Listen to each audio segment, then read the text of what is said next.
नमस्कार नेपाली मित्रों, ये दिवाली जो है ये नेपाल के लिए बहुत ही बड़ी सफलता लेकर आई है।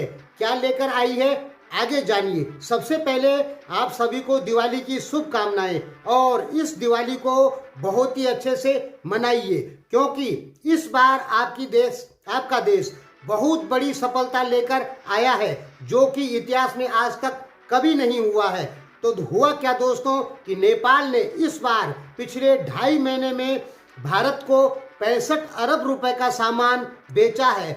यह काम इतिहास में नेपाल पहले कभी नहीं किया था। और दूसरी जो सफलता है वो ये है कि नेपाल हर दिन per day 39 megawatt light Bharat को बेचेगा। हाँ दोस्तों, ये बिल्कुल सही समाचार है। 39 मेगावाट लाइट हर दिन भारत को बेची जाएगी नेपाल की तरफ से। यानी इतिहास में आप पूरी हिस्ट्री चेक करेंगे, ऐसा कभी नहीं हुआ है। ये पहली बार हुआ है कि पिछले 2.5 महीने में 65 अरब रुपए का सामान नेपाल के द्वारा भारत को बेचा जाएगा। भारत के साथ में नेपाल का जो व्यापार घाटा है वो 3.5 गुने ज़्यादा है, और चीन के साथ में नेपाल का जो व्यापार घाटा है वो 140 गुने ज़्यादा व्यापार घाटा है। यानी नेपाल को चीन के साथ व्यापार में व्यापार घाटे का नुकसान 140 गुना ज़्यादा होता है। चीन ने नेपाल से केवल 25 करोड़ रुपए का सामान खरीदा, भारत ने नेपाल से 65 अरब रुपए का सामान खरीदा। ये आपके नेपाल राष्ट्रीय बैंक की रिपोर्ट है, आप जाके पढ़ सकते हैं। और दोस्तों, हिस्ट्री में आज तक ऐसा कभी नहीं हुआ कि नेपाल 2.5 महीने में भारत को 65 अरब रुपए का सामान बेचा हो।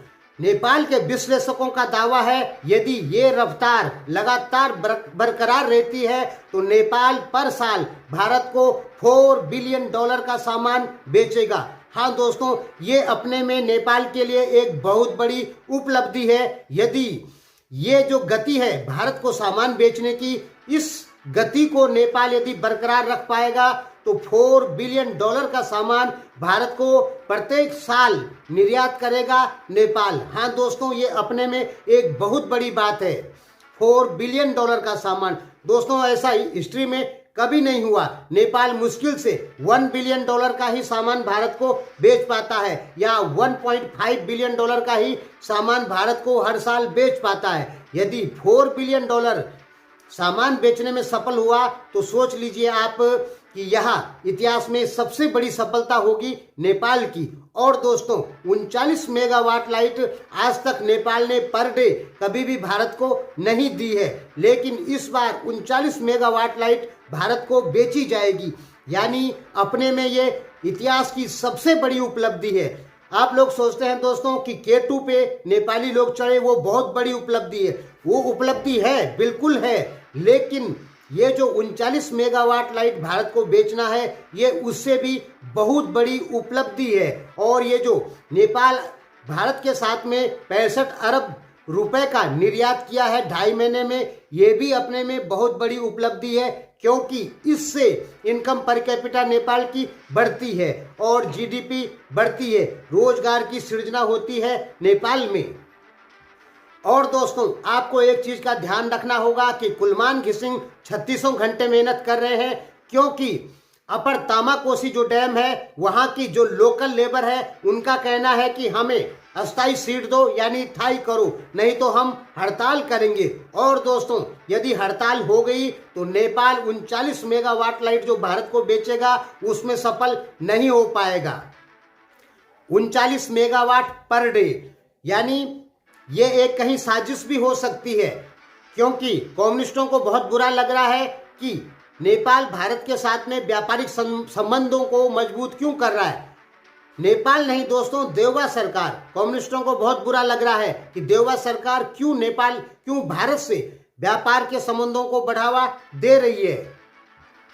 इसलिए नेपाल के 2-3 विश्लेषक बता रहे हैं कि कम्युनिस्टों द्वारा अपर तामाकोसी की जो लेबर है उसको भड़काया जा रहा है। वैसे ही दोस्तों, जैसे सन 2008-9-10 के दौरान फैक्ट्रियों में काम करने वाली लेबर जो होती थी उसको कम्युनिस्टों द्वारा भड़काया जाता था, और तब वो कम्युनिस्ट यूनियन बनाती थी फैक्ट्रियों में और फैक्ट्रियों को बंद करती थी, जिसके कारण नेपाल की इंडस्ट्रीज पूरी तरीके से तबाह हो गई। और दोस्तों अब कम्युनिस्ट फिर वही काम कर सकती है। अपर तामाकोसी में यदि थाई करने के लिए वहां के वर्कर कहते हैं तो अपर तामाकोसी का प्रोडक्शन, इलेक्ट्रिसिटी का जो प्रोडक्शन है वो कम हो जाएगा और नेपाल 39 मेगावाट भारत को पर डे बिजली बेचने में सफल नहीं होगा। इस समय देवा सरकार का भारत से व्यापार पे बहुत ज्यादा ध्यान है और भारत ने नेपाल की शर्तों को मानते हुए बहुत सारा निर्यात नेपाल से चालू कर दिया, आयात चालू कर दिया नेपाल से। ये नेपाल के राष्ट्रीय बैंक की रिपोर्ट है और नेपाल के गोरखा पत्र यानी अखबारों की रिपोर्ट है। दोस्तों कम्युनिस्टों ने नेपाल की पूरी इंडस्ट्रीज को तबाह किया है। इस बार आपको ध्यान में रखना होगा कि कम्युनिस्ट कहीं नेपाल का हाइड्रो पावर प्रोडक्शन, इलेक्ट्रिसिटी का प्रोडक्शन कम ना करें, क्योंकि कम्युनिस्टों को बहुत बुरा लग रहा है कि देवा सरकार अच्छे काम क्यों कर रही है। क्योंकि दोस्तों सीट के लिए कुछ भी किया जा सकता है, ये भारत में भी ऐसा होता है और नेपाल में भी ऐसा होता है। नेता लोग सीट के लिए देश के विकास को रोक देते हैं, देश को घाटे में भी ले जा सकते हैं और नेता लोग तो इतने खराब होते हैं कि ये देश को विभाजन भी कर सकते हैं एक सीट के लिए।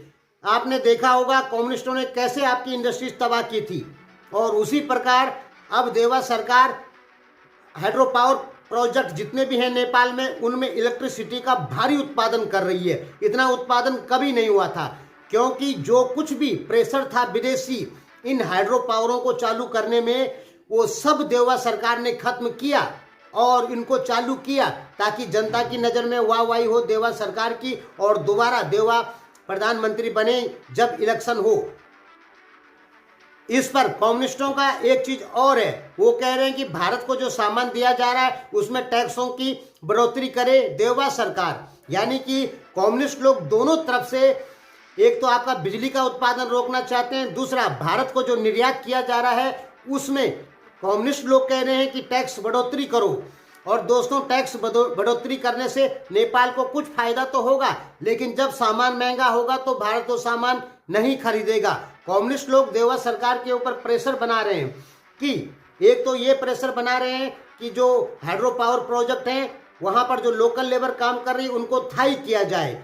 दूसरा प्रेशर बना रही है कि भारत को जो सामान बेचा जा रहा है नेपाल की तरफ से नेपाल सरकार उसमें टैक्स बढ़ोतरी करे।